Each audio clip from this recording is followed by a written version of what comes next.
যদি না চলে যেত, যেমন সামনে একদিন আয়না ঘরে পাঠানো হতো, যদি এই কর্মসূচি ব্যর্থ হয় তাহলে শিওর থাকেন আমাদেরকে এই কলেজে আর পাবেন না। মজার ব্যাপার হচ্ছে আমরা অনার্সে থেকে প্রোটেস্টে নামছি, ওদের আমরা আনতে চাইনি, আমরা শুধু ওদের জন্য একটু কি করবো যেন ওরা ক্লাস ভালো পায় আর হচ্ছে ওদের বেতনটা কমে।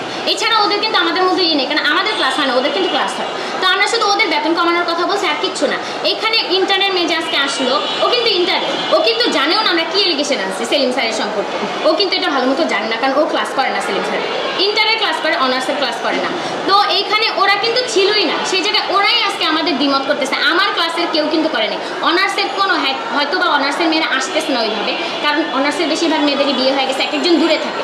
ইন্টারের মেয়েরা আমাদের সাথে যোগ দিতেছে সত্যি কথা, কিন্তু ইন্টারের মেয়েরা আমাদের বিরোধী করতেছে কেন? আমরা তো ওদেরকে নিয়ে কিছু বলতেছি না, আমার ক্লাস হচ্ছে না, আমি এটা নিয়ে জবাব তুলছি, এটা ওরা কেন বন্ধ করতে চাবে? আমার কথা হলো এটা, মানে ওদের লাভকে, ওদের ক্লাস হইতেছে না এটা কিন্তু আমরা বলি নাই, ওদের ক্লাস হইতেছে তো, কিন্তু ওদের সমস্যা কি আমরা প্রোটেস্ট করলে? আমাদের ক্লাস হচ্ছে না এটা নিয়ে বলছি। সত্যি কথা, আমি বুকে হাত দিয়ে বলতেছি, আমি থার্ড ইয়ারে পড়ি, আমার জাস্ট 7টা ক্লাসও হয় না।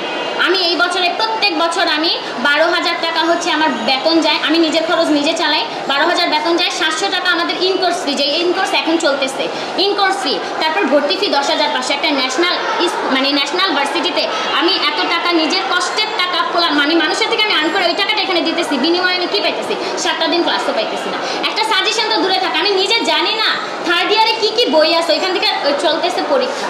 আমরা ফার্স্ট ইয়ার টিচারে বলছিলাম আমাদের ক্লাস হয় না, ক্লাস করেন, উনি আমাদেরকে ক্লাস না করায় বরং রুটিন ধরাই দিচ্ছে।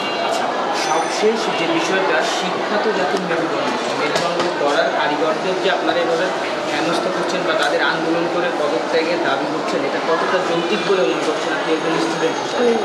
আমি আপনাকে বলি, আমাদের কলেজটা বাদ দিয়ে আমি বলি, এখন কিন্তু এটা একটা ট্রেন্ডে পরিণত হয়েছে যে শিক্ষকদের পদত্যাগ করাতে হবে।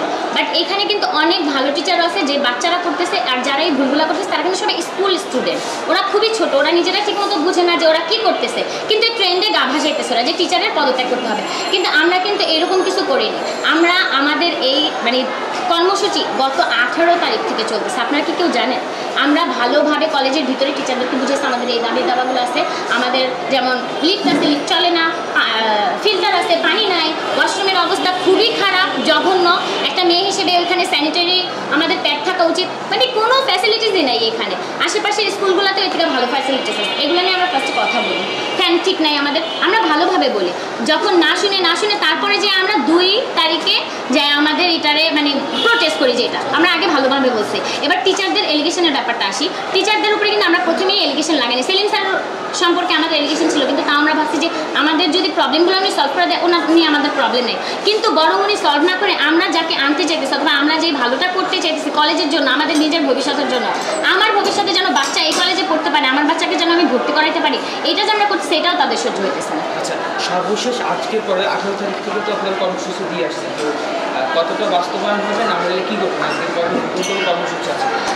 আওয়ামী লীগের যদি না চলে যেত, যেমন সামনে একদিন আয়না ঘরে পাঠানো হতো, যদি এই কর্মসূচি ব্যর্থ হয় তাহলে শিওর থাকেন আমাদেরকে এই কলেজে আর পাবেন না। সেলিম স্যার আমাদেরকে লিটারেলি খায় ফেলবে, সোজা কথায়।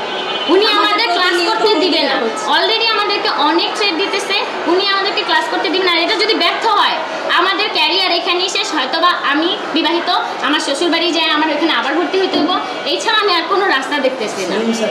আমার ডিপার্টমেন্টের হেড, ফাইন্যান্স ডিপার্টমেন্ট, অ্যান্ড উনি আমাদেরকে এর আগে অনেকবার ফুসলিয়ে অনেক কিছু ট্রাই করছিল যে তোমরা থাইমা যাও, তোমরা এগুলো করো না, তোমাদের ক্লাস নিবো, হ্যান করবো, ত্যান করবো, কিন্তু লাস্ট দিন যখন ওই জায়গায় 2 তারিখে যখন ঝামেলা হয়, উনিই কিন্তু সর্বপ্রথম ছিলেন। আপনারা হয়তো বা ভিডিওগুলোতে দেখবেন যে প্রথম চেহারাটা ওনার আসছে। ওনাকে যখন সাংবাদিকরা আমরা যখন দিশেহারা হয়ে গেছিলাম, আমরা জগন্নাথের ভাইয়াদের কাছে যখন যাই, ভাইয়ারা তখন বলে, ওনাকে ফোন দিয়ে বলে যে আপনি কি ছিলেন? উনি ডিরেক্ট বলছে না আমি এখানে ছিলাম না, কিন্তু ভিডিওতে কিন্তু ওনার চেহারা আছে।